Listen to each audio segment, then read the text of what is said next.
Hello again, true crime fans. We've got another mysterious case to explore. The case of Lauren Burk. Lauren Ashley Burk was born on December 30th, 1989, in Marietta, Georgia.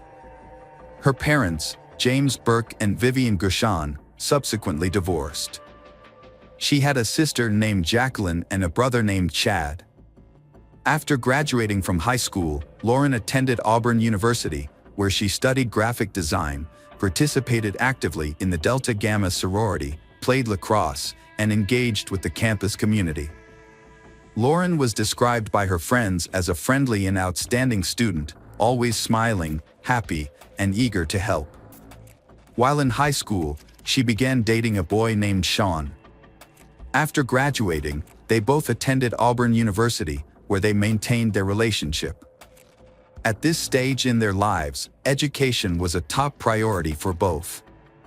However, they also actively made future plans together.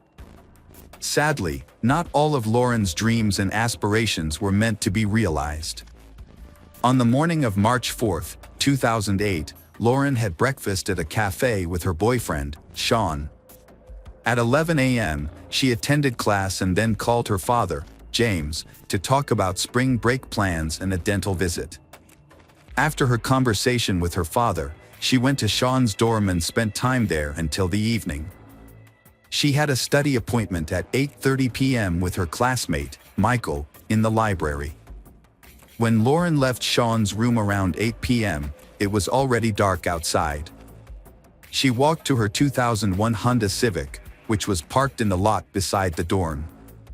This was the last time Sean saw Lauren. Michael was supposed to meet Lauren at the library, but when she didn't show up, he began calling her cell phone repeatedly. After several calls, Lauren finally answered and informed him that she wouldn't be coming to the library because she had forgotten their appointment. She hung up shortly afterward. Later, around 9 p.m., 911 received a report about an injured girl lying on the road between Farmville Baptist Church and Route 280 on the 147 freeway. The girl was Lauren. Drivers stopped their cars, causing traffic to back up in both directions. Lauren was on her back in the middle of the road, struggling to breathe. She had multiple injuries and was only wearing socks. At 9:12 p.m., the first police car arrived at the scene, where Lauren was unconscious. A few minutes later, paramedics arrived and found her pulse barely detectable as they loaded her into the ambulance. By 9:35 p.m., Lauren was at East Alabama Medical Center, where doctors began attempts to save her life. Earlier, at 9:27 p.m., 911 dispatchers had received several reports of a car fire on the Auburn University campus, prompting an immediate response from firefighters and police. However, amidst a crowd of curious students gathered near the burning car, police could not locate the car owner. They checked the license plates and identified the car's owner as James Burk. James Burk is the father of Lauren. The police contacted him by phone to inform him that the Honda involved in a fire belonged to his daughter. Concerned, James immediately asked about her condition, but the police had no information. They did not know where Lauren was and confirmed that she was not in the burning car. After speaking with the officer, James tried calling Lauren's cell phone, but she didn't answer, increasing his worry. Unable to get in touch with her, he first called her friends, but none could provide any details about her location or the incident. Next, he reached out to his ex-wife hoping she might have some information, but she was also unaware of what had happened. At 9:40 p.m., Viviane called her daughter's boyfriend, Sean, to inform him that Lauren was missing and her car had been burned. Concerned, Sean reached out to mutual friends to see if anyone had seen Lauren that evening. He discovered that she had canceled a meeting at the library, claiming she had forgotten about it. However, Sean knew that Lauren had not forgotten, as she had planned to go directly to the library after leaving his place about 2 hours earlier. While family and friends were trying to locate Lauren, doctors at East Alabama Medical Center were working hard to save her life. They didn't know her name since she was brought in unconscious and without any personal belongings or identification. Sadly, despite the doctor's best efforts, they could not save Lauren's life, and she was pronounced dead about an hour after arriving at the hospital. The cause of death was a single bullet wound that had penetrated both of her lungs. Experts determined that the gun was fired from just a few inches away from her skin. Police officers, while investigating the connection between Lauren's death and a burned-out car on campus belonging to a missing person, quickly identified the victim as Lauren Burk. The day after her death, on March 5, 2008, James traveled from Atlanta to identify his daughter's body. The news of Lauren's death rapidly circulated throughout the campus. Auburn University issued a statement regarding Lauren's passing, advising students and staff to be more vigilant both on and off campus, while also reassuring them that the campus remained safe. The statement emphasized, "Many of you and your parents have called and are understandably concerned. There is no indication of any additional danger to campus or student safety." Auburn Police spokesman Captain Tom Stouffer stated, "We are dedicating all our resources to finding the person responsible for this crime. Auburn, Alabama is a peaceful community for students, and incidents like this affect us deeply. When someone is harmed or loses their life, it impacts us all. We will not stop until we identify the perpetrator." He also mentioned that Alabama Governor Bob Riley has announced a $10,000 reward for any information that leads to an arrest in Lauren's case. Lauren's burned car was transported to the Auburn Police Department, where investigators from the State Forensic Laboratory and officers from the State Fire Chief's office examined the charred interior. They discovered pieces of burned clothing, Lauren's melted digital camera, and the car owner's manual. A .38 caliber bullet was found under the front seat, suggesting that the car's interior may have been the crime scene and that the arsonist intended to destroy evidence by setting it on fire. Detectives interviewed Lauren's family, friends, and boyfriend, but none could identify anyone who wanted to harm her or had the motive to do so. Investigators searched Sean's dorm room, where Lauren had been before her death, but found no evidence linking him to the crime. After talking to Michael, whom Lauren was supposed to meet at the library, detectives learned that when Lauren answered his call, he heard a sound that resembled a moving car. Additionally, it was discovered that someone had used Lauren's bank card multiple times shortly after she was found on the road. This suggested that the person who used her bank card might be connected to her incident, prompting the police to start searching for him. Less than 3 days after Lauren's passing, an unexpected event occurred. On March 7, 2008, at 9:55 a.m., a man of African descent assaulted a 72-year-old woman in the parking lot of a Walmart in Noonan, Georgia, about 75 miles from Auburn. As she was getting into her car, he struck her on the head, threatened her, and ordered her to enter the passenger seat. After getting into the driver's seat, he attempted to flee the parking lot but realized that an eyewitness was following him while on the phone. The thought that the eyewitness might call the police made the man return to the Walmart parking lot. He parked the stolen vehicle, got out, ran to a nearby Chrysler Sebring, entered it, and quickly drove away. A few hours later, four officers pursued the fleeing Chrysler at high speed towards Columbus, West Georgia. The driver ignored all attempts to stop, putting other road users at risk. During the pursuit, police saw the driver throw something out of the window. One of the police teams stopped to search for the object and found a .38 caliber revolver on the side of the road. The chase continued until high vehicle broke down, causing smoke to pour from the hood. The driver suddenly stopped in the road and opened the door. A police officer on a motorcycle, chasing the suspect, collided with the open door. The impact caused the officer to be thrown over the handlebars and onto the pavement, but he was fortunately not seriously injured. The suspect then ran into the nearby woods in an attempt to escape. However, the police quickly apprehended him and placed handcuffs on his wrists. He was Courtney Lockhart, born on October 20th, 1984. His family remembers him as a friendly and fun-loving person until he joined the U.S. Army. He was deployed to Iraq in 2004 and returned in 2005, but he came back a changed man. His mother observed that he was no longer the Courtney she once knew. She noted that he had been cheerful before his deployment, but after returning from Iraq, he never smiled again. He became very cautious about his surroundings and sometimes even hid in the closet or under the bed. In 2006, Courtney and his girlfriend, who had already broken up, welcomed a daughter. That same year, he faced a court-martial for assaulting fellow soldiers, using illegal drugs, and deserting his unit without permission. He spent 7 months in detention and was dishonorably discharged from the Army in December 2006. As 2008 neared, Courtney's behavior deteriorated significantly. He rarely showered, stopped seeing his daughter, and became severely addicted to illegal drugs. In February 2008, he began a series of burglaries. Aside from one robbery at a convenience store, his approach was consistent. He would approach women from behind as they were getting into their cars in parking lots, threaten them with a gun, demand their purses, and try to steal their cars. One of these attacks led to the death of Lauren. Courtney's crime spree ended on March 7, 2008, when he attacked a 72-year-old woman and could not escape from the police. After his arrest, 23-year-old Courtney was brought to the police station, where he confessed to kidnapping and killing Lauren.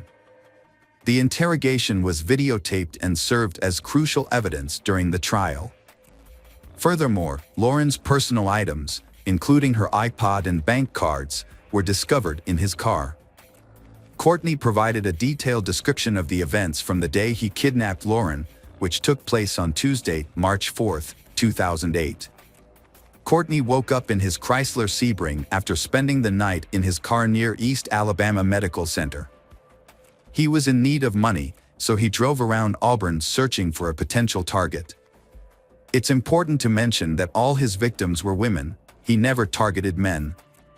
His drive took him to Auburn University, where he parked near the student dormitories. He spent several hours in his car observing the students.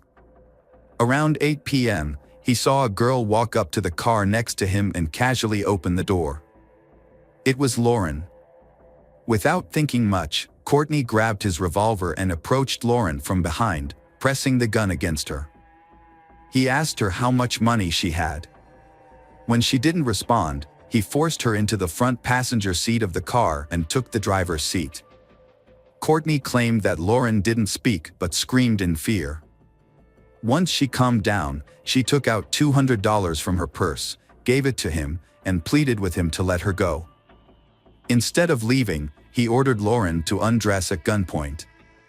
Fearing for her safety, Lauren complied, removing all her clothing except for a pair of socks.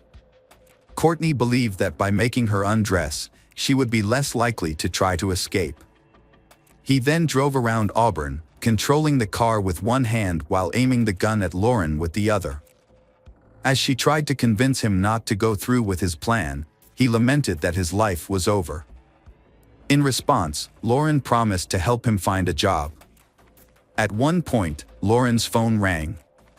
Courtney urged her to answer it and come up with a believable excuse.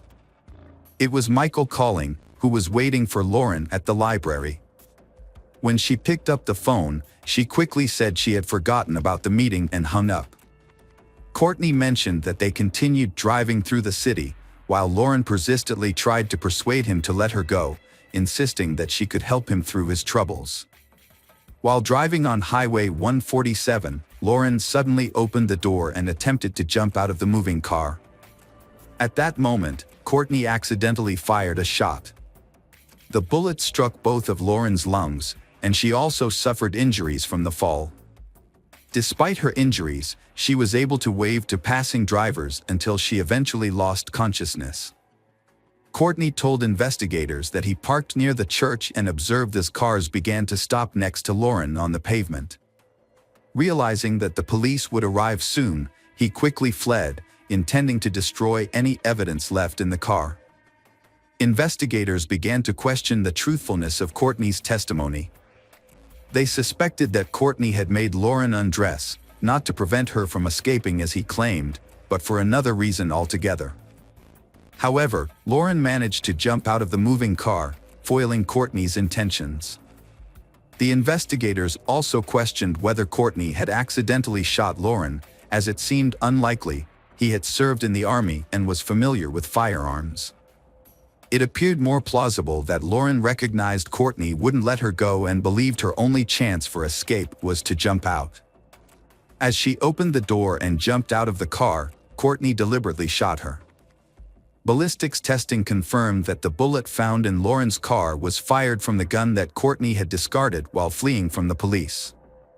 Experts conducted tests and determined that the gun could not have discharged accidentally. The trigger needed to be pulled firmly to fire a shot. Lauren's family and friends held a farewell for her on March 9th, the same day investigators questioned Courtney for the second time. The following day, he was officially charged multiple times in connection with the Lauren Burk case. The trial commenced on November 8, 2010. Courtney's lawyers argued that their client suffered from a mental illness linked to his military service and that the shooting of Lauren was unintentional. Court records show that Courtney pleaded not guilty by reason of mental defect or insanity. A psychologist testified in court, stating that Courtney had an IQ of 86, which is below average, and exhibited some symptoms from his combat experience, although he did not have PTSD. The psychologist also described Courtney as immature and lacking clear judgment. The state tried to present evidence about Courtney's other crimes and his misconduct in the military, but the trial judge did not allow it. After the trial's guilt phase, the sentencing phase began right away. Courtney brought in witnesses and evidence to portray himself as a war hero who was mentally affected by combat and the death of his commanding officer. The jury reached a special verdict, noting that an additional aggravating factor was that a life was taken during the kidnapping. The jury unanimously recommended a sentence of life without the possibility of parole. However, the trial judge ultimately rejected the jury's recommendation for a lesser sentence and sentenced Courtney to death. In a detailed 28-page order, the judge outlined his reasons for this decision. He emphasized that the severity of the kidnapping made the death penalty justified. The victim, who was unarmed and chosen at random, was alone when she was abducted. The judge pointed out that the crime was particularly horrifying because it occurred on a college campus, a setting where students expect to feel safe. Courtney not only forced the victim into her own car but also made her undress and threatened her with a gun to prevent her from escaping. The court highlighted that the jury did not know about Courtney's criminal activities or the real details of their military service. While the jury received some information about Courtney's service, they were not informed about the complete disciplinary history. The judge noted that if the jury had been aware of this additional information, their recommendation for sentencing would probably have been different. 15 years have passed since Lauren's death, and Courtney remains was on death row in Alabama, continuing his efforts to appeal his sentence. After being convicted and sentenced to death, he first appealed to an Alabama court, which upheld his sentence in August 2013. In April 2014, the Alabama Court of Criminal Appeals rejected Courtney's request for a retrial. He subsequently appealed to the Supreme Court of Alabama, but his motion was denied again in September 2014. In January 2015, Courtney appealed to the Supreme Court of the United States, but in April 2015, his petition was also denied. In 2018, Courtney attempted once more to contest his sentence. Lawyers from a human rights organization, representing him, argued that the attorneys who defended Courtney in 2010 had mishandled his case. Although there were some issues with Courtney's defense in 2010, these issues did not affect the final decision and his death sentence was upheld. In April 2021, the Alabama Court of Criminal Appeals confirmed Courtney's death sentence. Lauren's parents are determined to prevent the overturning of Courtney Lockhart's death sentence. Jim, Lauren's father, stated, "Courtney Lockhart was responsible for my daughter's death. He deserves the death penalty." Viviane, Lauren's mother, added, "He didn't give her a second chance, so he shouldn't be given one either." Currently, Courtney Lockhart is still on death row in Alabama. Hello, crime enthusiasts, are you ready for another chilling investigation? The case of Megan Landowski. Located on the shores of the Chesapeake Bay in Portsmouth, Virginia, is a bustling seaport town that is also home to both the U.S. Navy and Coast Guard. The town's tree-lined streets are home to naval officers and their families. Among them is Navy officer Chris Short, his wife Angela, and 3 stepchildren, Elizabeth, Megan, and Corey. After a year stationed at Guantanamo Bay, Cuba, Chris was transferred to a naval hospital in Portsmouth, much to his family's delight. 16 years old Megan, the eldest of the siblings, was excited to start her new life in Portsmouth. She promptly signed up for dance classes, as she had a strong passion for dance. Megan had a natural ability and quickly excelled in various dance styles, starting with ballet. Her mother, Angela, described Megan as a lovely, friendly, and talented young woman who easily settled into her new school, Woodrow Wilson High School. Megan was a lively and kind person, and that helped her swiftly made friends at her prestigious dance high school. However, she longed to attend a regular high school to be with her neighborhood friends. On Thursday, April 10, 2008, Megan woke up early for school and had a conversation with her mother about an upcoming test. They said their goodbyes, and Megan headed off to class.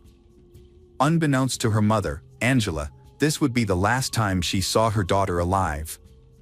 Megan's school day finished earlier than usual, so she headed home. Her mother had asked her to call as soon as she arrived. When Megan got home, she left a voicemail for her mother, telling her all about her day, letting her know she was safe, and saying she loved her. After that, Megan started making herself some lunch. However, the situation took a devastating turn around 4 p.m. that day. Chris, Megan's stepfather, came home to find the front door open. At first, he wasn't too worried, knowing Megan had been reminded to keep it closed. But he planned to remind her again. As he called out her name while walking through the house, he was met with only silence. As he entered the kitchen, he was met with a horrific scene. Megan was lying lifeless on the floor, a victim of murder. Chris later described the scene, saying Megan looked like a porcelain doll, eerily still and staring blankly into space. Local detective Doug Funkhauser was on his way to celebrate his anniversary with his wife when he received a distressing call about the murder of a young girl in town. He rushed to the scene, where he was met with a shocking and disturbing sight. As he neared the house, he noticed blood stains on the door handle. Inside, he found Megan's body on the kitchen floor, partially naked and surrounded by a large pool of blood. She had multiple stab wounds on her back, neck, face, and throat, and her mouth was sealed shut with tape. As a seasoned investigator, Detective Doug had seen many brutal cases, but this one stood out due to the victim's young age. The fact that he had 3 children of his own made him even more determined to catch the perpetrator and bring them to justice. Investigators found no signs that the killer had broken into the house. However, a leaf found inside the house, which matched the bush outside the first-floor window, suggested that the attacker entered through that window. The assault is believed to have started in an upstairs bedroom. Signs of a struggle were evident, with the bed in disarray. On the floor, police found Megan's underwear. An adhesive tape box discovered under the bed was matched to the tape used to restrain Megan's arms and cover her face. Blood stains on the tape were collected for further analysis. Additionally, pillows, sheets, and blankets from the bed were collected for forensic examination. Further investigation of the bedroom revealed new evidence. Seminal fluid was found on the duvet and in Megan's underwear, indicating that she had been sexually assaulted before being brutally murdered. Downstairs, Megan sustained 43 stab wounds, 11 of which were inflicted after she had already died. Her body was discovered naked from the waist down, with her arms bound behind her back using tape. The forensic team quickly identified a murder weapon when they noticed two knife was missing from its holder on the kitchen counter. Later, a knife was found in the sink. It was determined that Megan was first attacked in her room but managed to escape downstairs, where she was fatally assaulted. The perpetrator then moved through the house, leaving footprints behind. After washing their hands in the sink, they left one of the two knives used in the murder. The other knife, taken from the kitchen, was found in a nearby storm drain. Detectives urgently needed to catch the killer. They quickly started investigating, thoroughly searching the neighborhood for witnesses who may have seen or heard something suspicious during the crime. However, no one came forward with any relevant information. It seemed the perpetrator had escaped in broad daylight. The town was gripped with fear, as parents worried about their children's safety, and many were too afraid to sleep at night knowing a killer was still at large. After the initial shock of their daughter's murder, Angela and Chris quickly told the police who they suspected was responsible. They accused Robert Hickey, someone they used to know, who had a troubled past, and they were confident in their accusation. When Megan was 16, she was sexually assaulted by Robert Hickey, a Navy colleague of her stepfather Chris. Robert and Chris worked together as technicians and had become close friends. Chris and his family would often invite the Robert over. After being sexually assaulted, Megan became withdrawn and her grades started to slip. Chris noticed the change in her and asked what was wrong, but Megan was hesitant to talk about it at first. Eventually, she opened up to Chris and told him that Robert had been secretly assaulting her. Chris was furious and disgusted. He immediately cut off all ties with the Robert family and reported the incidents. 5 months before her murder, Megan's parents had started legal proceedings against Robert, and a trial was pending. Now, they suspected that Robert had killed Megan to prevent her from testifying against him in court. They thought he was afraid of damaging his reputation and going to prison. Megan had even expressed her fear that Robert would come after her, and sadly, it seemed her fears had come true. Officers went to Robert's home to search for evidence linking him to a murder. Although they didn't find any direct evidence, a later examination of his computer, they discovered he had deleted some data. A deleted file was recovered, containing illicit images of minors, which led to Robert being charged with possessing child pornography. This made him the main suspect in the murder investigation. When questioned about the murder, Robert appeared nervous but claimed he was at the Navy base all day. He denied any involvement and said he didn't leave the base. However, after checking his alibi with colleagues, police found a gap in his timeline, suggesting he could have been suspect. Security footage was checked, but it showed that Robert had not left the base. Despite this, he was still considered a suspect and could not be completely cleared of suspicion. A DNA sample was collected from Robert to compare with the DNA found at the crime scene. However, the results revealed that there was no match, ruling Robert out as Megan's killer. This unexpected outcome left the officers disheartened, as they were now without leads or suspects other. The focus then shifted to Chris, who had discovered Megan's body. After collecting a DNA sample, Chris was quickly cleared as a suspect. Megan's family members, including her younger brother Corey, were also eliminated as suspects. An autopsy showed that Megan was murdered with extreme brutality, described as an overkill. This level of violence indicated that the perpetrator was fueled by intense anger, which raised questions about their motive. Megan was well-liked and didn't appear to have any enemies. It seemed likely that the killer was someone she knew. However, the lack of obvious enemies made it even more puzzling as to who could have committed such a horrific crime. As the investigation continued without identifying any suspects, Megan's parents were faced with the disturbing reality that her case may remain unsolved forever, denying them justice for their daughter. To search new leads, detectives looked into Megan's school life, looking into whether she might have had a secret boyfriend, someone who admired her, or an enemy within her school. They questioned one of Megan's close friends, hoping to gain useful information, but the friend couldn't provide any significant details. The police then spoke with other people from Woodrow Wilson High School who knew Megan.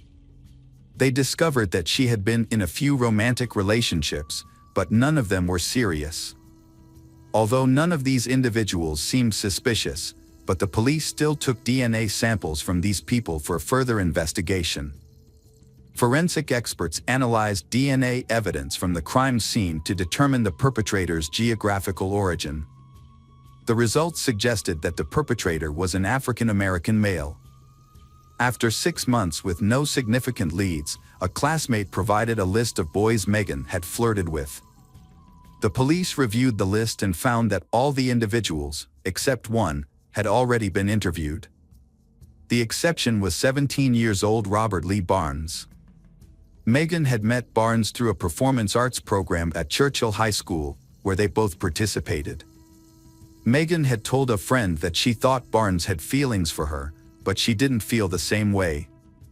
Barnes was a talented violinist and a diligent student with no disciplinary issues. He was friends with Megan and had visited her home several times. Her parents described him as polite and kind. When questioned by police, Barnes followed the standard procedure and described Megan as kind. Initially, the police interview with Robert did not raise any suspicions. However, when asked if he would be willing to provide a DNA sample, Robert hesitated, then he refusing. This refusal was unusual, as all of Megan's other classmates had agreed to cooperate. When questioned about his refusal, Robert explained that his mother would not approve of him providing a DNA sample. The police clarified that, as he's 17 years old, Robert did not need his mother's consent. Nevertheless, Robert declined again, leaving the investigators with the feeling that something was not quite right about him. At the end of the interview, Robert was requested to obtain his mother's consent for the DNA sample and to contact the investigators afterward. The next day, Robert requested a meeting with the investigators. When asked if he had obtained his mother's consent, he replied that he had not. However, he offered to provide a DNA sample in the form of the bubble gum he was chewing. He removed the gum from his mouth, placed it in a latex glove, and handed it over to the investigators. Despite the investigators continued to suspect that Robert might be hiding something. Later on, the detective got a call from the lab that was analyzing the bubble gum. The lab asked where the gum had come from. After the detective confirmed that he saw Barnes put the gum into the glove, the lab asked if Barnes was under constant watch. This was surprisingly, because the DNA on the gum belonged to a female. It turned out that Barnes had switched the gum he was chewing with a different piece, which he then gave as his sample. On October 23, 2008, Barnes was brought in for questioning again, this time with his mother. The police wanted to confront him with the DNA results. During the interview, after being questioned about the gum, Barnes made a slip of the tongue by saying, "This happened on Thursday." Up to that point, no individual interviewed by police knew the exact date and time of the murder. When questioned about this by the police, Barnes gave a very unreasonable and suspicious explanation. He said that Megan had invited him to her home. Upon arrival, he found her being held at gunpoint by a masked person. According to Barnes, the attacker then pointed the gun at him and forced him to tie Megan up. Barnes further said that he was forced to sexually assault Megan against his will. He then stated that they all went downstairs, where the assailant seized a knife and stabbed Megan. Additionally, Barnes stated that the attacker compelled him to inflict an injury on himself, thereby leaving his blood at the scene. However, Barnes had made up this story to make himself appear as a victim and explain away any evidence that might implicate him. The police were not convinced by his story and do not believe any of his testimony. Police presented Barnes with evidence of footprints found at the scene, noting that only his footprints were present, with no sign of the alleged assailant's footprints.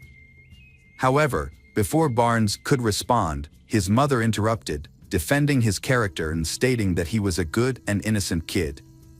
However, after taking a DNA sample from Barnes and analyzing it, the results revealed a match between his DNA and DNA evidence from the crime scene, contradicting his claims of innocence.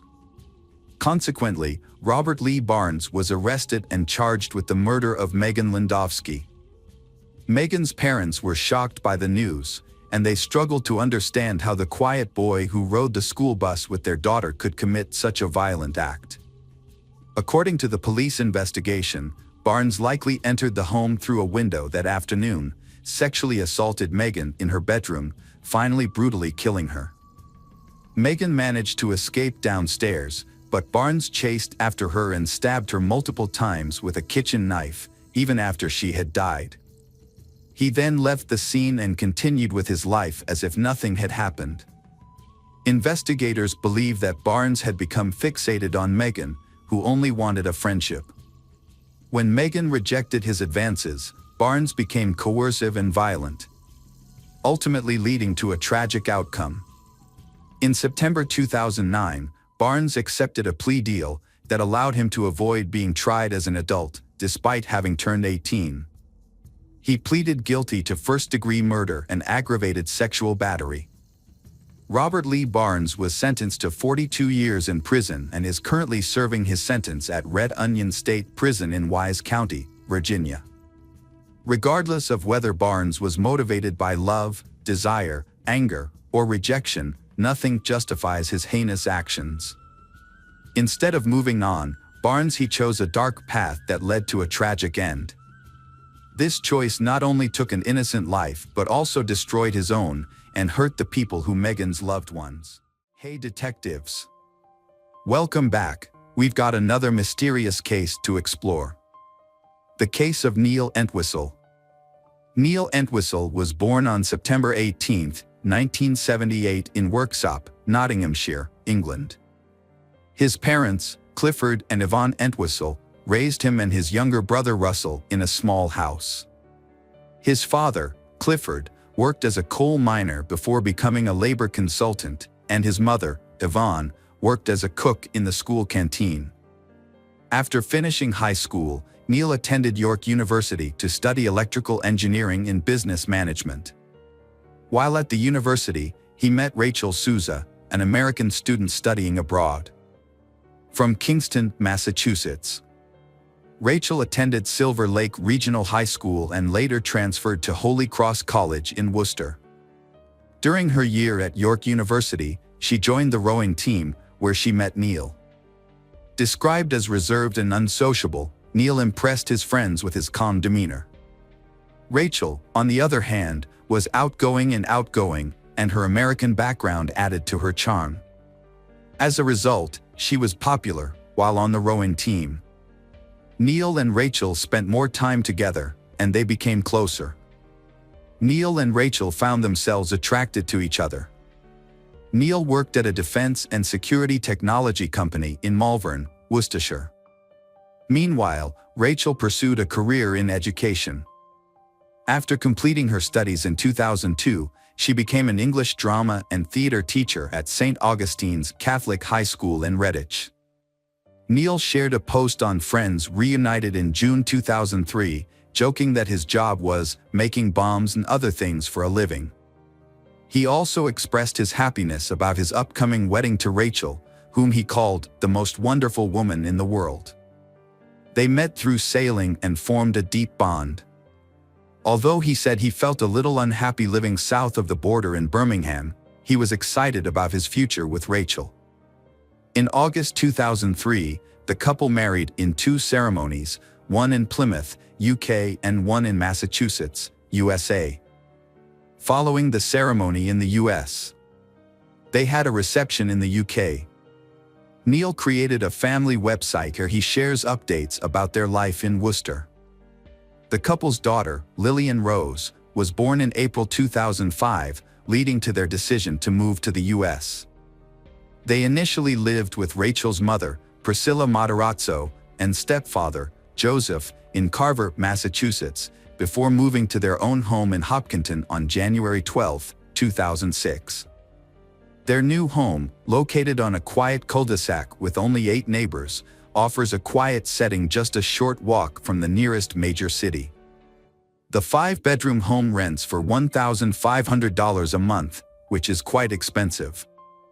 Neil, a computer programmer and IT professional, is having trouble finding work, which is causing financial stress and debt. To ease his financial burden, Neil turns to selling PC parts on eBay. However, his business is affected by customer complaints about undelivered orders, which brings in eBay's fraud investigators. During the proceedings, it is discovered that Neil has been using multiple accounts under different names. During this time, Neil runs a website called millionmaker.co.uk. The site promoted a get-rich-quick scheme targeting those in the adult entertainment industry, offering 24/7 support. The site promised a guaranteed monthly profit of $6,000 within the first 6 months. However, the site was eventually shut down. At the same time, Neil was using online platforms to find sexual partners. He visited sites such as Adult Friend Finder, Half-Price Escorts, Nightlife, and Hot Local Euro Escorts for this purpose. Neil created a profile on Adult Friend Finder and emailed several women, saying he was looking for sexual partners. Investigators found incriminating content on his laptop, including a profile in which he mentioned wanting to meet American women of various ages to confirm rumors about their sexual prowess. His profile suggested a straightforward and mutually beneficial approach to meeting like-minded people. During his trial, Neil revealed that he had searched online for blondes, suggesting that he was still interested in such services. His online searches, most recently on January 18, 2006, included terms such as Worcester Escort Services and Worcester Escorts on Google. However, Neil's actions were not simply a search for escorts and other women. Neil conducted an alarming array of online searches. He searched for terms such as knife to the throat, kill, and how to kill with a knife. These searches were interspersed with more conventional searches for employment opportunities, travel, and ways to make quick money. Additionally, during this time, Neil traveled to Carver to visit his father-in-law, Joe Matarazzo. Joe was a member of the Old Colony Sporting Club in Carver. After being taught how to shoot by Joe, Neil planned to steal a gun from Joe's collection at their home in Carver, Massachusetts. He went to his parents-in-law's home, retrieved the weapon from a storage location in the home, and drove back to Hopkinton with the gun in hand. Upon returning home, he discreetly hid the gun, waiting for the opportunity to commit a tragic act of violence against his family, before ending his own life.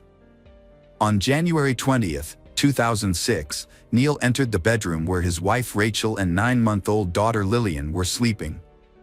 He shot Rachel, 27, in the head, then shot Lillian, who was lying next to her. The bullet passed through Lillian's body and into Rachel's left chest. That same day, while his wife's family was still at work, he returned to Carver, returning the weapon without cleaning it. After leaving Carver, Neil went to Logan Airport in Boston. That evening, January 20, 2006, he withdrew a total of $800 from an ATM in 2 transactions. However, a third attempt to withdraw an additional $420 was rejected. The next day, Saturday, January 21, 2006, Neil purchased a one-way ticket to London without luggage. At around 5 p.m., he boarded a British Airways flight, which departed from Boston at 8:15 p.m. That Saturday evening, Neil had invited some neighbors over for dinner. Joanna Gatley and her sister Maureen arrived at around 7 p.m. and found the house locked, but the lights were still on inside. Worried, they tried to call Rachel's mother, but were unable to reach her. Panicking, they decided to call 911 for assistance. The police quickly arrived at Neil's house at around 8:30 p.m. Upon entering the house, Sergeant Michael Sutton observed the scene, noticing inside the bedroom was a large, unmade bed with all the clothes piled in the middle of the bed. Except for the unmade bed, everything else in the house appeared to be in order. After completing the search, the police locked the house and left to continue patrolling. Although the police continued to search, Joanna and Maureen were still extremely worried about Rachel's family. They decided to spend the night in the car, waiting for the family to return. Despite the cold, they made several trips to the gas station bathroom during the night, anxiously waiting for any news. The next morning, Sunday, the sisters gained access to the house using the garage door code they had obtained from a neighbor the night before. When they entered the house, they found evidence that the family had just finished eating, with dishes and leftovers in the kitchen. The bathtub was still full of water, indicating that the parents had just bathed their newborn daughter. They went into the master bedroom, then to Lillian's bathroom, where classical music was playing, and finally to the living room. After Rachel's mother and stepfather arrived, they assessed the situation together and decided to report the family missing to the Hopkinton Police Department. Sergeant Michael returned to the house for a second search.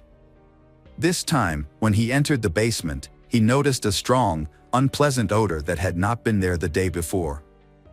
He followed the smell through the house until he reached the master bedroom. There, he found the bodies of Rachel and Lillian on the unmade bed, covered in clothes. Rachel's arms were stretched out across Lillian's chest, and her legs were drawn up beside her daughter. Both were wearing pajamas. An autopsy later revealed that Rachel had been shot in the head and Lillian in the torso. Further investigation found Rachel's DNA on the barrel of the gun and Neil's DNA on the stock. Neil Entwistle, 27, was initially listed as a missing person. Michael Fabry, Assistant District Attorney for Middlesex County, stated that the main priority on the first night was to find Neil as his location and condition were unknown, raising concerns for his safety. About 36 hours after returning to England, Neil visited his parents, Clifford and Yvonne. He had driven and spent the previous night at a hotel. During the visit, he told his parents that he had found the bodies of his wife and daughter. On Monday, January 23, 2006, Neil had a 2-hour telephone conversation with State Police Constable Robert Manning of the Hopkinton Police Department. The conversation was recorded and later played back in full during the court proceedings. Neil explained that after finding the bodies, he became extremely frightened and quickly went to his family. He told police that he had covered the bodies with sheets and then thought of the knives in the house. He picked up a large knife and stabbed himself, but was too afraid of the pain to use it. Neil appeared confused as to why he did not call an ambulance. Neil could not bring himself to use a knife to harm himself. He told police that he then drove the family car to his father-in-law Joe Matarazzo's house to retrieve a .22 LR revolver. However, he found the house locked. Rather than explore other options, Neil decided to fly back to England to stay with his parents. On January 26, 2006, U.S. police arrived in the UK to question Neil. The following day, January 27, after speaking to a lawyer at his parents' home, Neil refused to meet with U.S. police at the U.S. Embassy in London. Rachel and her daughter Lillian were buried at Evergreen Cemetery in Kingston, Massachusetts, under the surname Souza. They were buried together in a coffin. About 500 people attended the funeral, but Neil was absent. His name was not mentioned at the service and is not inscribed on their joint headstone. Instead, Neil sent a bouquet of flowers consisting of an orange rose and a white lily with a note attached to a ribbon. The note read, "My orange roses and lilies forever," and was signed Sakoko. Upon his return to England, Neil appeared to have returned to his usual routine. In February 2006, Despite the constant media attention outside his parents' home in Waltham, he attended a dinner in Notting Hill with his old crew from York University. About a week after Rachel and Lillian's funerals, he also went to the movies. On February 8, 2006, the Middlesex District Attorney's Office issued a warrant for Neil's arrest. The following day, Neil was arrested by London's Metropolitan Police at Royal Oak Station as he prepared to board a train. At the time of his arrest, Neil had a notebook in which he planned to sell his story to the highest bidder. The notebook also included affectionate notes about his orange rose and a person named Lily. Neil referred to his wife as "my dearest and most beloved friend" in the notebook. He also wrote 2 letters to the editor sharing his story and had contacted a close friend about his plans.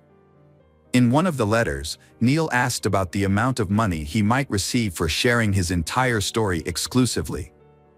Neil chose not to contest the extradition order. On February 15, he was returned to the United States and appeared in Framingham County Court.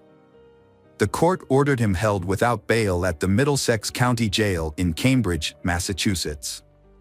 On March 28, 2006, Neil was formally charged with 2 counts of murder, as well as illegal possession of a firearm and ammunition. He pleaded not guilty to these charges. In December 2006, nearly a year after the tragic incident, Middlesex County Jail police found letters Neil had written to his parents and attorney. The letters revealed his struggles with depression and hinted that he may have been thinking about ending his life. As a result, he was temporarily transferred to Bridgewater Hospital for a psychiatric evaluation before being returned to Middlesex County Jail. Forensic psychiatrist Christopher Cordless believed that Neil's behavior was the result of Asperger's syndrome, a view also shared by Dr. David Holmes. After several delays, jury selection for the trial in Middlesex Superior Court began in June 2008. Concerns arose over the high-profile nature of the case and whether Neil would receive a fair trial. The trial officially began on June 2, 2008, in Wrentham, Massachusetts. Elliot Weinstein led Neil's defense team. During the trial, Weinstein attempted to block the prosecution from using DNA evidence, but was unsuccessful. He also attempted to exclude other evidence found in the family home because the police did not have a warrant, but this effort was also unsuccessful. Neil chose not to call any witnesses or testify in his own defense. Those who attended the trial noted that Neil showed little emotion throughout the trial. On June 25, 2008, Neil Entwistle was convicted of first-degree murder, as well as possession of a firearm and ammunition without a license. He was sentenced to life in prison without the possibility of parole. After the trial, Neil told family and friends in court not to worry, saying, "I'll be fine." He was initially sent to the Sousa Baranowski Correctional Center. However, in August 2008, Neil shaved his head, thinking it would protect him from a white supremacist gang in prison. But instead of protecting him, the gang said they would kill him and viewed his actions as a futile attempt to gain their favor. As a result, Neil was transferred to protective custody for his own safety. Then, in December, Neil was transferred to the Old Colony Correctional Center, a medium-security prison in Bridgewater, Massachusetts. The transfer was made for his own safety due to threats against his life, according to the Department of Corrections. The deaths of Rachel and her infant daughter had a profound impact on their family and friends. In the wake of the loss, the community rallied to offer support and comfort to her grieving family. The story of Neil Entwistle and Rachel Sousa is a heartbreaking reminder that even people who appear to have perfect lives can be hiding difficulties. Hopefully, the stories of Rachel and her daughter will help us to stay vigilant and to cherish the time we have with our loved ones. Hello friends, welcome to our channel. Today we're going to take a look at another horrible case with you. The case of Ben Rennick. Ben Rennick was born in August 1987 in Missouri. He grew up in a rural area with his family, including his older brother Sam, with whom he was very close. In 1989, the Rennick family moved to a picturesque farm. There, the two brothers enjoyed the outdoors, and it was during this time that Ben developed a passion for snakes. In September 1992, a tragic incident occurred for the Rennick family. While they were away, a gas leak caused an explosion that destroyed their beautiful home. As a result, the family was forced to move into a trailer.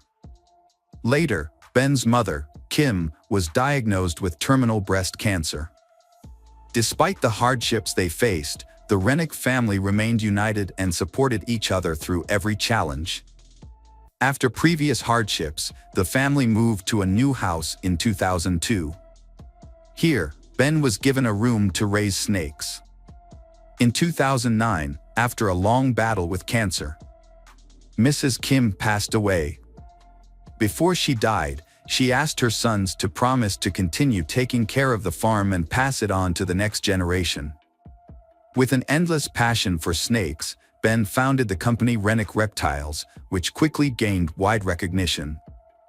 Thanks to this, he was able to export snakes to many countries around the world, from the UK to Japan.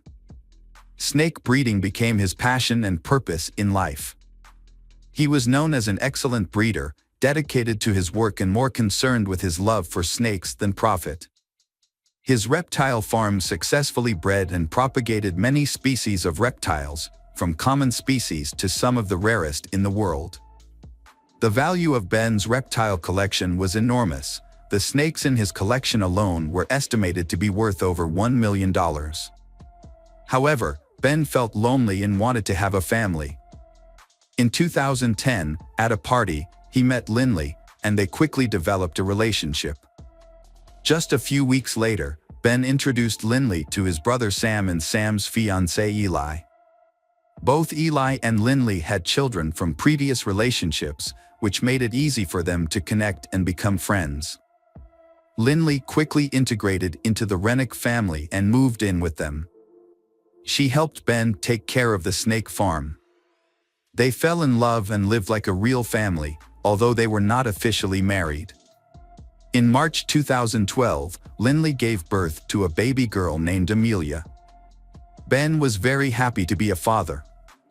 However, their happy family life once again encountered difficulties. Frank Rennick, Ben's father, faced serious business difficulties. Before that, he made several illegal stock trades to pay for Kim's medical and treatment expenses. The day before the FBI was scheduled to come to investigate the farm, Frank committed suicide. His death put an end to the investigation. Frank's sons once again faced the pain of losing a loved one. Ben inherited the house and farm, while Sam received a sum of money much larger than the value of the house. Although each had their own families, they lived together as one big family in their parents' house. Sam did not hesitate to use his inheritance to renovate the farm, demonstrating the bond and solidarity between the two brothers. Initially, the relationship between the two brothers was quite good. However, financial disagreements soon caused a rift. After their father passed away, Ben focused on his business and family. He decided to marry Lindley on April 14, 2014, officially making her a member of the Rennick family.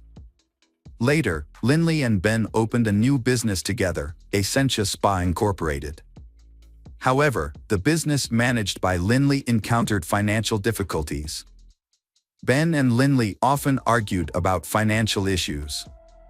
Although Lindley worked very hard, her income was still not enough to cover the salon's expenses. Meanwhile, Sam and his wife were also having financial difficulties.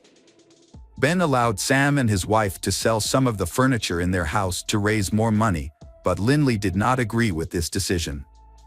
This incident led to a conflict between the two families, causing serious damage to their relationship that could not be repaired. Ben decided to improve his family's finances by selling some rare reptiles at a high price. However, this plan failed due to a serious incident at the farm. On June 8, 2017, Lindley entered one of the warehouses and found Ben lying motionless in a pool of blood on the floor. Panicking, Lindley called her brother Sam and the emergency services for help. She reported that she had found her husband lying unconscious on the ground. During the conversation, Lindley dropped the phone and ran away. Sam continued the call and confirmed that his brother had passed away. He suspected that the cause of death could be a snake bite. The Montgomery County Sheriff was called to a snake farm for the first time in many years. Law enforcement officers were nervous about entering the farm, which housed more than 3,000 snakes. They were to examine a man lying in a pool of blood and were on guard against a possible attack by a venomous viper, which was initially believed to have caused the victim's death. When police investigator Dave Colbert arrived at the scene and examined it closely, he discovered a shell casing on a shelf at eye level. This discovery suggested that this was not a snake bite, as initially thought, but a more serious homicide. The shell casing was found near Ben's body, but no weapon was found. The killer had shot the victim multiple times in the back and head. Remarkably, no one in the family heard the gunshots or saw the attacker. Sam and Lindley were summoned to the sheriff's office for questioning. Lindley suspected Sam of being involved in her husband's death and provided a clear motive that Ben wanted to sell the house, but Sam was adamantly opposed. To clarify the matter, Sam was asked to take a lie detector test, which he successfully passed. The police released Lindley and Sam because there was not enough evidence to hold them. An investigation into the motive for Ben's murder was launched.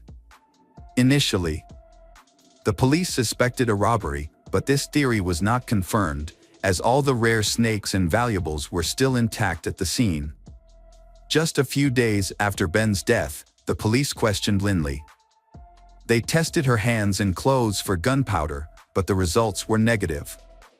After her husband's funeral, Lindley cut off contact with Sam and Eli.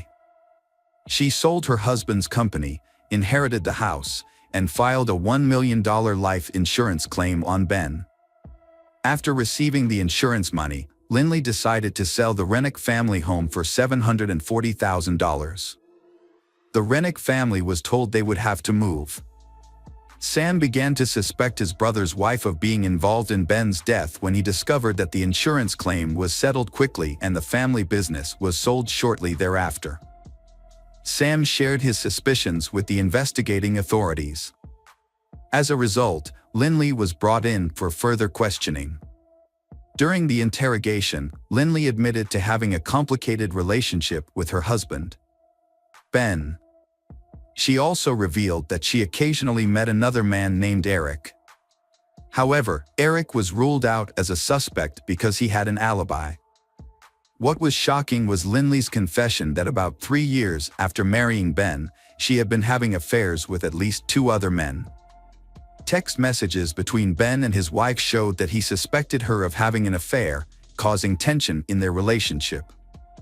On October 5, 2017, the Missouri Highway Patrol administered a lie detector test to Lindley, which she failed. However, due to a lack of concrete evidence in the case, she was released. Although progress has slowed, the investigation into Ben's death continues. A report of police reports shows, a month before Ben Rennick's death, Lindley made her first attempt to kill her husband. She fabricated a story about Ben being an abusive husband who regularly abused and beat her. Lindley told this story to a coworker at the spa, hoping to gain sympathy and support. Investigators discovered this after Ben died. Lindley Rennick and her accomplice conspired to kill Ben by mixing 15 Percocet pills into a protein shake. Ben drank the shake without realizing it, making him seriously ill for a while, but he eventually survived. Ben had no idea he had been poisoned. Investigators subsequently questioned Lindley 6 times about the incident. A surprising breakthrough in the investigation occurred on January 14, 2020, when a key piece of information was revealed from a state prison. A witness named Brandon Blackwell claimed to know about Ben's death. Brandon told Missouri State Highway Patrol investigators that Lindley was the one who shot Ben and that she had conspired with her ex-boyfriend. Brandon revealed that he and Lindley had been having an affair while she was still married to Ben. A year and a half after Ben's death, Brandon and Lindley had a child together. However, they broke up in 2019. Brandon claimed that Lindley had admitted to him that she had been having affairs, specifically with Ashley Shaw, a co-worker at the spa where she worked, and Michael Humphrey, another ex-boyfriend. Years after Ben's death, Lindley and her ex-lover Michael Humphrey were arrested in connection with Ben's death. However, after their arrests, both blamed each other. The question remains, who really killed Ben? According to Michael's testimony, on the day of the incident, he accompanied Lindley to the farm. Lindley asked Michael to pretend to be the buyer and wear gloves. Although initially assigned to shoot Ben, Michael failed to do so. In the end, Lindley took the gun and shot her husband to death. The investigation into Ben's death lasted 3 years. By January 16, 2020, authorities had issued arrest warrants for 3 suspects: Lindley, Michael Humphrey, and Ashley Shaw. Ashley was granted immunity in exchange for her cooperation in the case. She testified in court against her former employer. The former spa employee revealed that Lindley had been complaining about her husband and had convinced her to join in on the scheme. She told that Lindley claimed that Ben had been demeaning, insulting, and even physically abusive to Lindley. Fearing that she would lose custody of their children after the divorce, Lindley decided to get rid of her husband, Ben. She and Michael conspired to poison Ben with a lethal cocktail. When questioned, Lindley and Michael blamed each other for Ben's death. In October 2021, Michael Humphrey appeared in court in Ine County. His attorney hoped that revealing the murder weapon would reduce the charge to second-degree murder. Although Michael had the gun involved, no conclusive DNA evidence was found on it. To get his sentence reduced, Michael cooperated with prosecutors by revealing the location of the murder weapon. As a result, he was convicted of second-degree murder, a lesser charge. On January 3, 2021, no plea was entered, and Michael was sentenced to life in prison with the possibility of parole. Lindley's trial began on December 6, 2021. She was charged with fatally shooting her husband, Ben, on June 8, 2017, at his snake farm in New Florence. According to court records, the plan to kill Ben began at Lindley's spa. According to the statement, Lindley may have made up the story about domestic violence because she feared that Ben would learn of her financial difficulties and take away her children. The first time Lindley attempted to kill Ben, she tried to spike his protein shake with narcotics. The trial detailed the day of Ben's murder, replaying the entire sequence of events through cross-examination. On the day of the murder, Michael picked up Lindley at the spa. Ashley also used Lindley's phone to send text messages from inside the spa, creating false evidence of their location and misleading the investigation. According to court records, Michael intended to kill Ben but asked Lindley to do it. After the shooting, Michael tried to collect all the shell casings but missed some in his haste. He then returned to the spa and threw away Lindley's clothes after she showered, in an attempt to remove gunpowder residue from her body and clothes from the day of the murder. Defense attorney Catherine Barrer asked Lindley to share her personal and family history, her education, her relationship with her ex-boyfriend Michael, as well as her work history and the events that led to her marriage to Ben. The lawyer presented Lindley as a victim of domestic violence. However, no evidence of such violence was found, which weakened this defense. Michael was part of a group accused of planning to kill Ben. Lindley described her relationship with Michael as complex and codependent, involving Michael's drug dealing and her drug addiction. According to witness testimony, Lindley ended her relationship with Michael in late 2010, but they reconnected about a month before Ben's death. Lindley denied the prosecution's allegations of planning to kill Ben, including trying to poison him with a protein shake laced with an addictive substance. In court, Lindley admitted to having affairs with several men and expressed deep remorse. When considering divorce, she did not know who to turn to for advice. As her father was divorced and held strong views on divorce and adultery, Lindley wanted support when talking to Ben, so she contacted her ex-boyfriends, which led to her reconnecting with Michael. During the trial, Lindley admitted to participating in her husband's death and concealing Michael's involvement. She said the reasons were marital problems, including arguments, allegations of abuse by Ben, and stress related to his snake business. Fearful of Ben's reaction to the divorce, Lindley brought Michael to the farm on June 8, 2017. She claimed that her intention was to file for divorce, not to harm Ben. Lindley said that she took Ben's trash to throw away, then went into the nursery and saw Michael and Ben washing their hands. She did not hear their conversation because she was focused on thinking about how to talk to Ben about the divorce. Lindley recounted in a trembling voice how Michael pulled out a gun and shot her husband.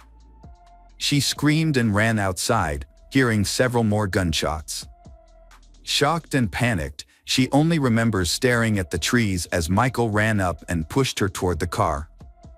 When she returned to the snake farm, Lindley discovered Ben's body.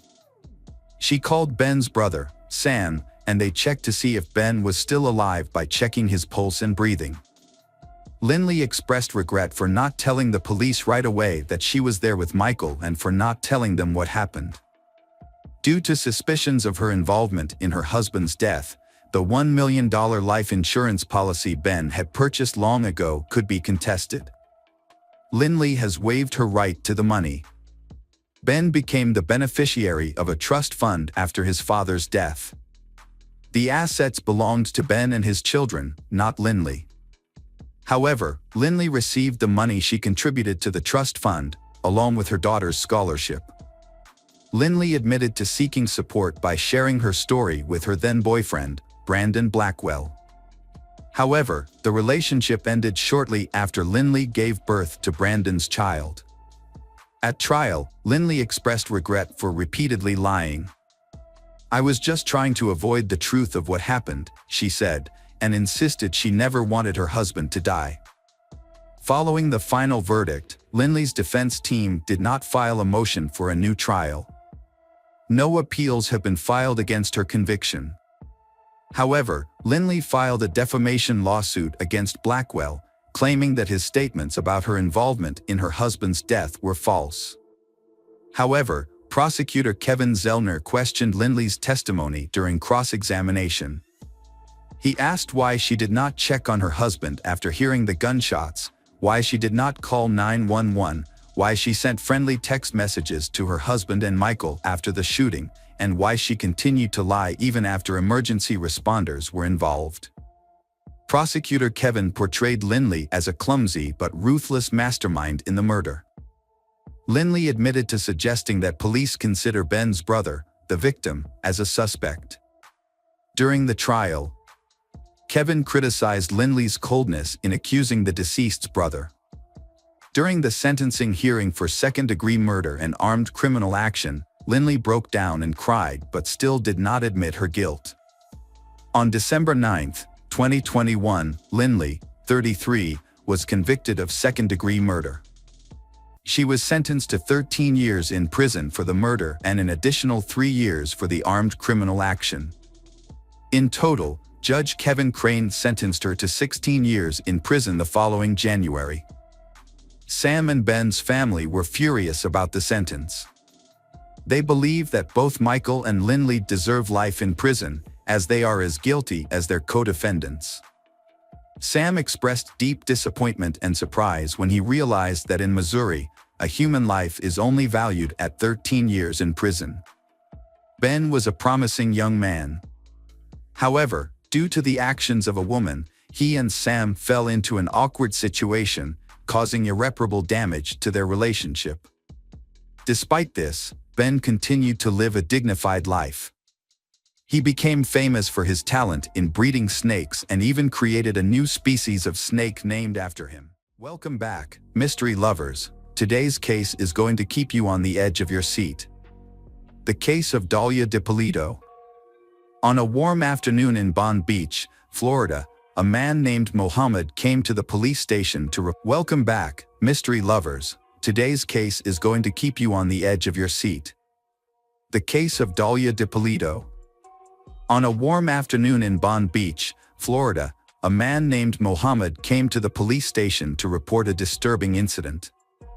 He said that a woman named Delilah had approached him and offered to hire him to kill someone. Although Mohammed did not provide Delilah's last name, the Palm Beach police considered the information credible and began an investigation. They had to establish Delilah's full identity and find the husband she wanted to kill. With this limited information, detectives began an investigation to clarify the case and prevent a possible murder. To gather more information, the detectives decided to use the witness Mohammed to arrange a meeting with Dalia. They chose the mobile gas station as the meeting location because, according to Mohammed, Delilah lived nearby.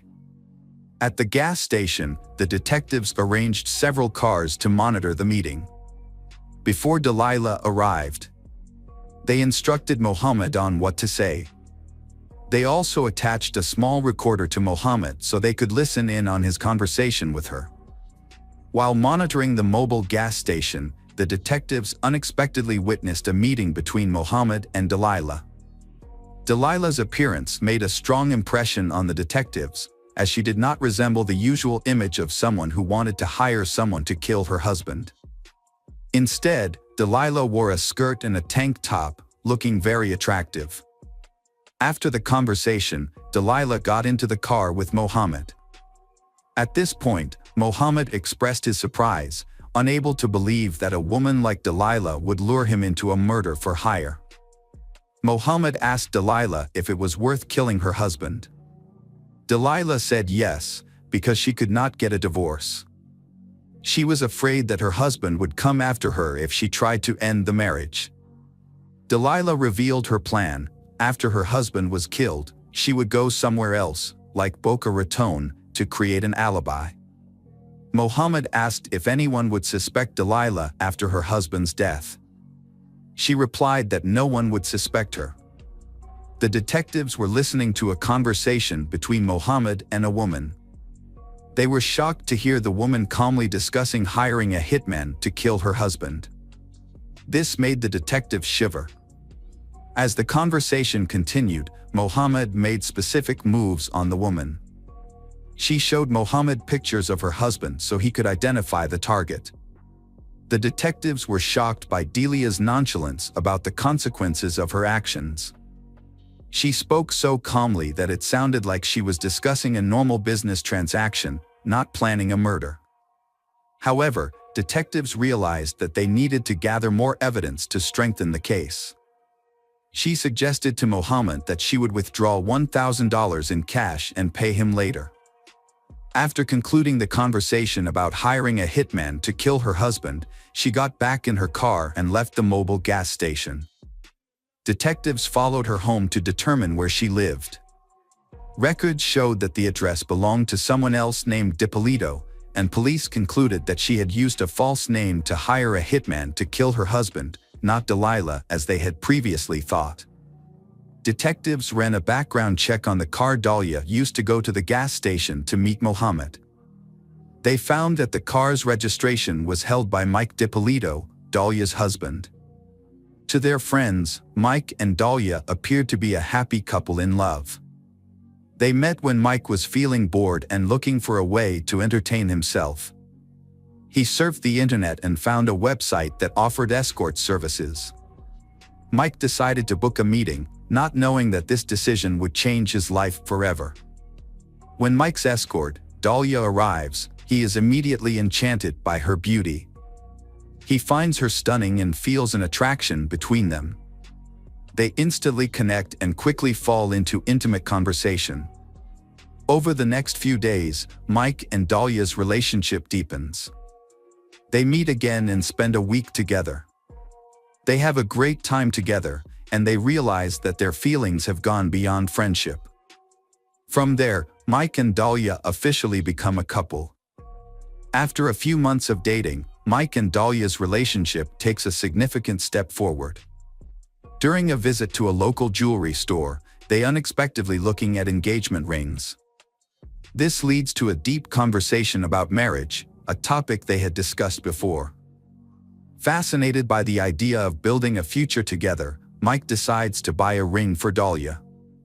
It was not only a gift, but also a symbol of his commitment to the relationship. Even though their relationship was moving forward quickly, Mike was still extremely happy in love. He believed that this was the right move for both of their futures. Before meeting Dahlia, Mike had a criminal record in 2001. He was convicted of theft, fraud, and wire fraud in Broward County, Florida. At the time, Mike was addicted to drugs and needed money. The court sentenced Mike to 2 years in prison and 28 years of probation. This long probation period was to give Mike the opportunity to pay off his debts. When Mike first returned home from prison, he had trouble paying his debts. Determined to solve this problem, Mike took a job as a cook at a restaurant for $350 a week. However, this was not enough to pay off his large debt. Mike wanted to improve his financial situation to pay off all his debts and ensure that he did not have to go back to prison. Fortunately, a friend introduced Mike to a new job at an office near his home, just 4 blocks away. This gave Mike the opportunity to move from his job as a chef to the field of email marketing, opening up better financial prospects. When Mike and Dahlia began their relationship, Mike was honest about his difficult past and current restrictions. He explained that he could not freely travel between states without permission. Dahlia, with her strong passion for travel, expressed her desire to explore the world with Mike. Realizing that the financial burden was hindering their dreams, Dahlia proposed a bold solution. She was willing to give Mike $91,000 so that he could pay off the remaining debt. This money would help them get out of debt and start a new life, free to travel like Dahlia had always dreamed of.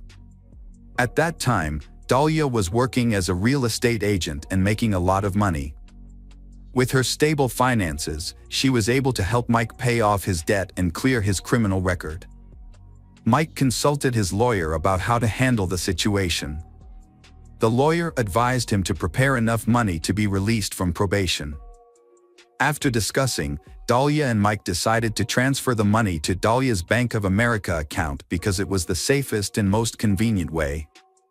Mike's joy about paying off his debt and getting married was quickly shattered. One day, he received a text message from Dahlia informing him that she had transferred the money to his lawyer. Mike contacted the lawyer to confirm, but was surprised to be informed that they had not received any money from Dahlia. 2 days after the transaction, the lawyer still has not received the money. Mike contacts Dahlia, asking her for information about the money transfer and a receipt for verification. However, Dahlia suspects that the lawyer has misappropriated the money. She tells Mike that she will try to get the money back. Meanwhile, Mike hopes that they can resolve this misunderstanding smoothly. On the other hand, the Boone Beach Police Department enlists the help of Sergeant Whitey Jean, an undercover police officer. When he meets with the detective in charge of the case, Sergeant Jean is informed that Dahlia is trying to hire a hitman to kill her husband. The detective tells him that Dahlia is waiting for a call from the hitman and asks Sergeant Jean to pose as the hitman to arrange a meeting with Dahlia. Sergeant Whitey Jean agrees to participate in the investigation by posing as a hitman. In this role, he contacts Dahlia and asks her to pay $3,000 up front and the keys to her house. The request for the keys was part of a plan to make Dahlia believe that the murder would occur at her home. However, Dahlia felt uncomfortable with the request. She contacted Muhammad, who had introduced her to the hitman, to express her concerns. During a phone call between Muhammad and Dahlia, the detectives overheard and were concerned that they might have scared Dahlia. They feared that Dahlia might change her plans and find someone else to kill her husband. However, on August 3, 2009, Dahlia met with Sergeant Whitey Jean in the CVS parking lot. Sergeant Whitey was working undercover, posing as a hitman. However, Dahlia did not have any money with her. Sergeant Whitey informed Dahlia that if he waited until after the murder to be paid, she would have to pay him $7,000 in cash. Sergeant Whitey Jean announced the assassination plan on Wednesday morning, citing the cover-up as a response to looting in the area. He revealed to Dahlia that he would stage a fake break-in to give the act the appearance of legitimacy. Whitey Jean made it clear that he intended to pretend to break into the house, then shoot Mike twice in the head. Sergeant Whitey Jean informed Dahlia that he would wait a few days before contacting her again after the murder of her husband. He explained that the police would be watching her closely after such a serious crime. Sergeant Whitey Jean emphasized that this wait was necessary to avoid suspicion and to keep the case secret. During the conversation, he also gave Dahlia the opportunity to back out of the hit-for-hire plan. But Dahlia asserted that she was absolutely certain and determined to carry out the plan to kill her husband, Mike. She revealed to Sergeant Whitey Jean that Mike walked his dog at a fixed time every morning and left the house unlocked when he left. This information was key to the plan to kill Mike. Dahlia also said she would be at the gym at the time of the attack, ensuring that she would not be home when Sergeant Whitey arrived to carry out the plan. Sergeant Whitey Jean asked Dahlia to be at the gym by 6 a.m. He announced that he would be at Dahlia's house at 6:30 a.m. After finishing his conversation with Dahlia, Sergeant Whitey Jean was shocked by her cruelty. Although he had met many people in his work, he had never met anyone as cruel as Dahlia. The detective thought that creating a fake crime scene at Dahlia and Mike's house was important to see Dahlia's reaction. On the day of the attack, around 5:30 a.m., Dahlia told Mike that she was going to work out. Mike agreed but found it strange because Dahlia had never worked out so early. However, he did not think much of it and continued with his normal morning routine. The detective followed and confirmed that Dahlia had gone to the gym. This provided the evidence the detective needed to continue with his plan. However, before he could proceed with setting things up at Mike and Dahlia's house, the detective needed to inform Mike of the current situation. About 30 minutes after Dahlia left the house to go to the gym, there was a loud knock on the door. Mike rushed to open the door and was surprised to see a group of police officers standing in front of the house. He was shocked and confused and asked what was going on. A detective walked in and told Mike some shocking news. His wife had hired a hitman to kill him. However, the hitman was actually an undercover cop assigned to expose Dahlia's plot. The detective further explained that the whole situation was an elaborate plan set up to catch Dahlia in the act of hiring a hitman to kill her husband. Mike was shocked when the police came to his house and informed him that his wife, Dahlia, had hired a hitman to kill him. After calming down, the detectives emphasized the urgency of the situation and asked him to leave the house immediately. They quickly took Mike to the police station for safety. The detectives created a fake crime scene at Mike and Dahlia's house. They put up police tape and turned on the police car lights to make it look like a real crime scene. After they were ready, a detective called Dahlia and told her that the police were at her house and needed to talk to her about a matter involving her husband. The detective asked Dahlia to come home and answer some questions. After speaking with the detective, Dahlia returned home and was shocked to find that her house had become a crime scene. Police tape surrounded the house and police cars were parked everywhere. When Dahlia asked the detective about the situation, she was informed that the police had received a report of a murder at her house, accompanied by gunshots.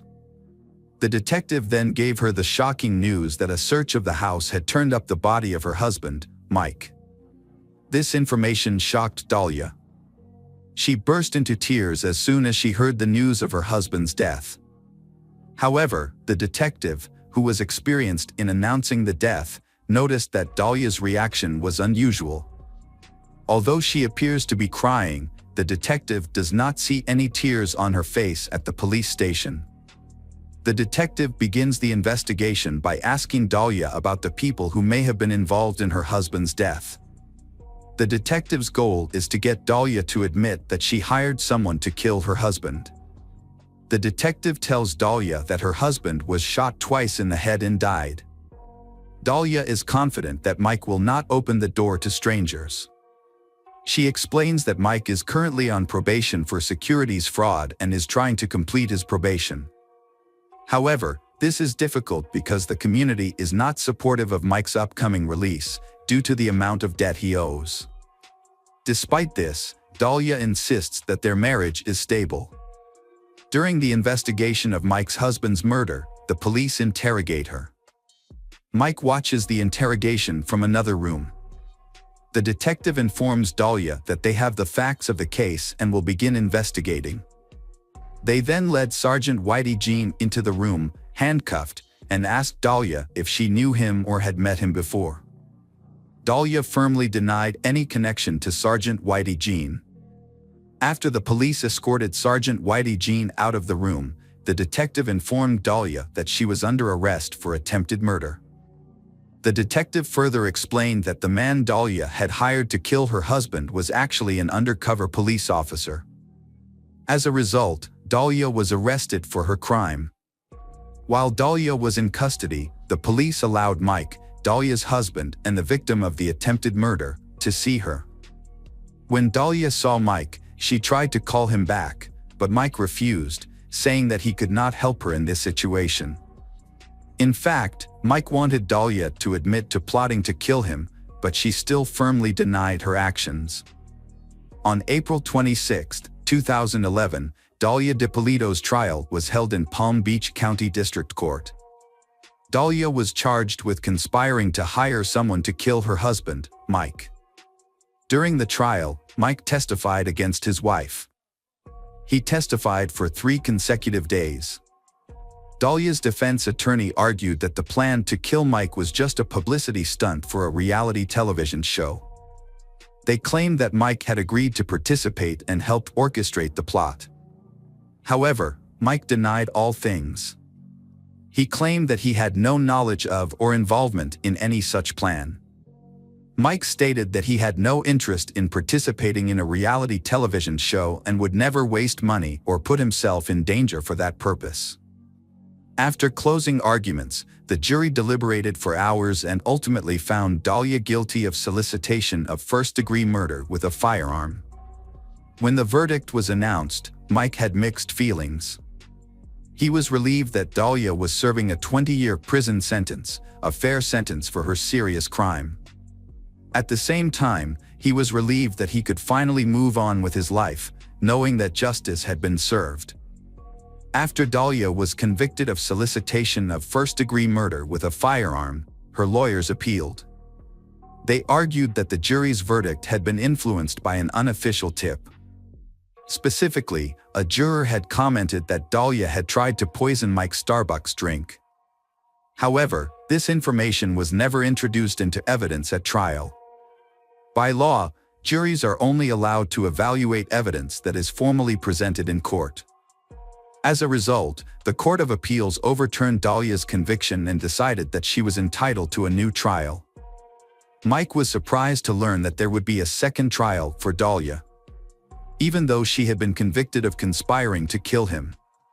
In December 2016, the state held a second trial, believing that they had enough evidence to prove that Dahlia had incited her husband to kill her.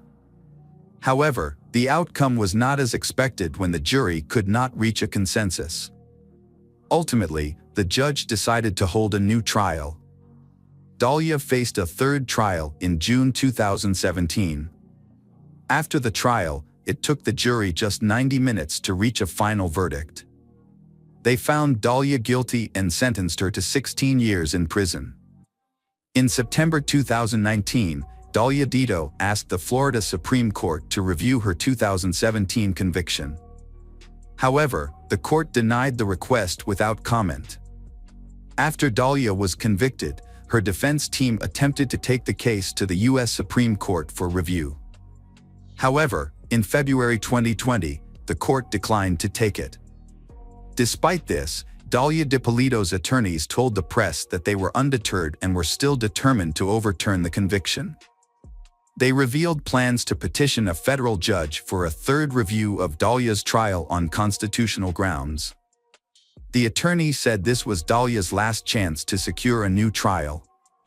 Despite serving her sentence, Dahlia was respected in prison for her strong faith. She organized a Bible study group in prison, which was praised by her fellow inmates. Before going to prison, Dahlia had a young son who visited her regularly. The boy is now living with his grandmother until Dahlia completes her sentence. According to her lawyer, the separation has been heartbreaking for Dahlia because she misses her son very much.